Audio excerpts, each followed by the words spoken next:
गुरुकुल में आज विद्यार्थियों का सैलाब उमड़ा हुआ था, क्योंकि परीक्षा का परिणाम घोषित होने वाला था। कहीं छात्र प्रसन्न थे तो कहीं मुंह लटकाए हुए भी खड़े थे। उनकी प्रसन्नता और उदासी अकारण नहीं थी। जो छात्र उत्तीर्ण होते उन्हें अगली कक्षा में प्रवेश मिलना तय था, परंतु अनुत्तीर्ण होने वाले छात्रों को न केवल गुरुकुल ही छोड़कर जाना पड़ता, बल्कि आचार्य की खरी खोटी भी सुननी पड़ती। क्यों रे मूर्ख, तो फिर अनुत्तीर्ण हो गया?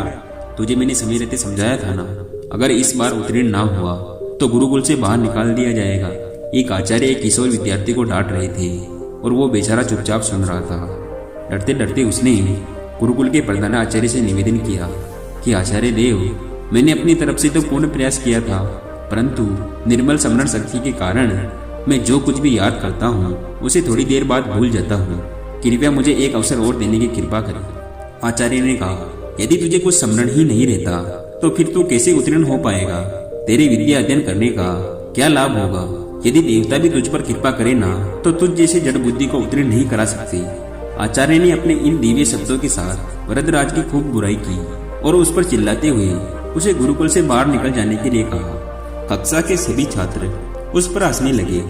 वह बेचारा अपना मुंह लटकाए हुए वहां से निकल गया।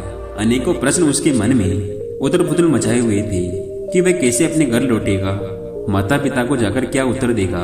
जब लोगों को पता चलेगा कि उसे गुरुकुल से बाहर निकाल दिया गया है, तब वो कैसे उनका सामना कर पाएगा।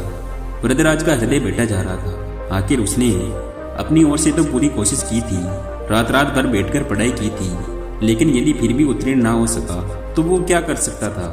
वरदराज अब अपने गांव के पास आ पहुंचा था, पर क्योंकि धूप बहुत तेज हो चली थी इसलिए उसने थोड़ा विश्राम करने का निश्चय किया। गर्मी की इस तपती दोपहर में सूरज की तेज रोशनी सबको जला रही थी, पर यहाँ धूप भी उसे बेहाल किए हुई थी। इसलिए एक कुएं के पास बैठकर उसने सत्तू खाने का निश्चय किया, जिसे वो गुरुकुल से लेकर चला था। कुएं पर कहीं लोग खड़े थे। प्यास के मारे सबका हाल बेहाल था, इसलिए बार बार डेगची कुएं में डालते और सीधा जल निकालकर पीते। रस्सी के बार बार रगड़ने से कुएं के किनारे लगा पत्थर भी घिसने लगा। लोग जितना पानी निकालते पत्थर उतना ही घिसता जाता। वरदराज चुपचाप बैठा ये सब देख रहा था। अचानक ही उसके मन में एक विचार आया।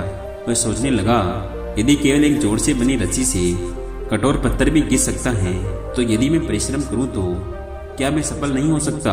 आखिर दिमाग पत्थर से ज्यादा कठोर तो नहीं है। वरदराज के मन में आशा की ज्योति जगमगा उठी। वह उठ खड़ा हुआ और तुरंत ही उसने निश्चय किया कि वह वापस गुरुकुल लौट जाएगा और फिर से अध्ययन आरंभ करेगा। वह घर के समीप आ गया था, पर घर ना जाकर वापस गुरुकुल लौट आया। उसके साथी उसे देखकर आश्चर्यचकित थे। उसकी बात सुनकर आचार्य ने पहले तो उसकी खूब बुराई की, पर फिर भी उसने बहुत निवेदन किया, प्रार्थना की, इसलिए दोबारा उसे प्रवेश दे दिया गया। इस बार वरदराज ने अपने अध्ययन में रात दिन एक कर दिया। जब परीक्षा का परिणाम आया तो संपूर्ण गुरुकुल स्तंभ था। वरदराज न केवल उत्तीर्ण हुआ, बल्कि उसने संपूर्ण विद्यालय में प्रथम स्थान प्राप्त किया। एक समय मूर्ख समझे जाने वाला बालक आगे चलकर संस्कृत का बहुत बड़ा विद्वान बना। उसने कई ग्रंथों की रचना की। छात्र उनके शिष्य बनना गौरव की बात समझते थे, पर यह सब किसी जादू से संभव नहीं हुआ।